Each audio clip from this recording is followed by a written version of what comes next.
Perintah Kawalan Pergerakan 2.0 Pro dan Kontra. Percaturan antara politik, ekonomi dan sosial. Pertambahan mendadak kes COVID-19 terus menghantui jiwa rakyat Malaysia. Wabak yang pada mulanya menunjukkan kesungguhan kerajaan mengawal dan menyekat pandemik ini sehingga mendapat pujian antarabangsa secara tiba-tiba menunjukkan angka yang amat membimbangkan.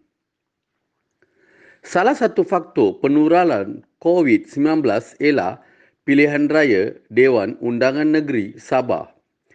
Kita tidak boleh mengabaikan kenyataan bahawa faktor politik telah mengundang padah.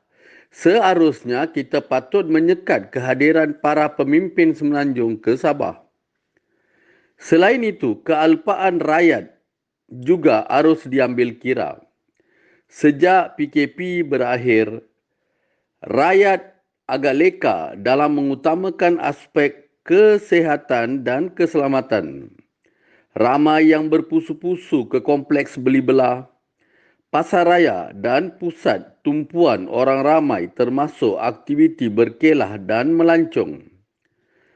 Pada 21 Oktober 2020, angka pesakit COVID-19 melonjak ke angka 732 orang, manakala angka kematian terus meningkat dari hari ke hari. Pembanjiran para penyokong Datuk Seri Najib di pekarangan mahkamah ketika kes beliau didengar di mahkamah membuktikan kegagalan setengah golongan dalam mematuhi SOP. Lagipun, warga asing yang menghuni di kawasan settingan dan pertempatan haram memburukkan keadaan. Seperkara lagi sering diungkitkan isu para pemimpin kita sendiri yang mengingkari SOP berkata pepatah bagai ketam menyuruh anaknya berjalan dengan betul.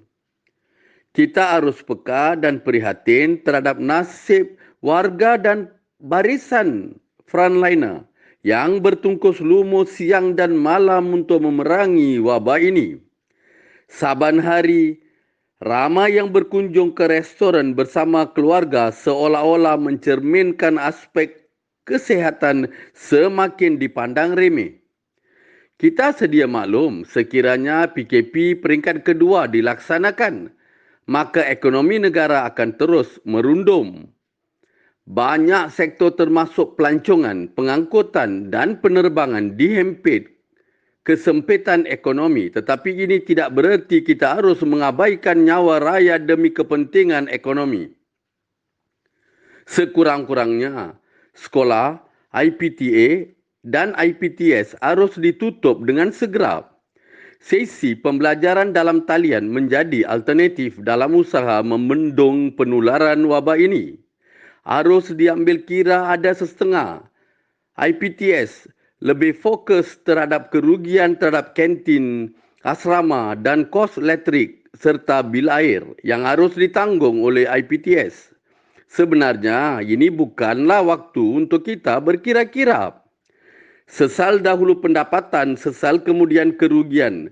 Janganlah kita membiarkan semak menjadi rimba dan nasi menjadi bubur. Alma mater harus ditutup dengan segera. Aspek keselamatan harus didahulukan berbanding yang lain.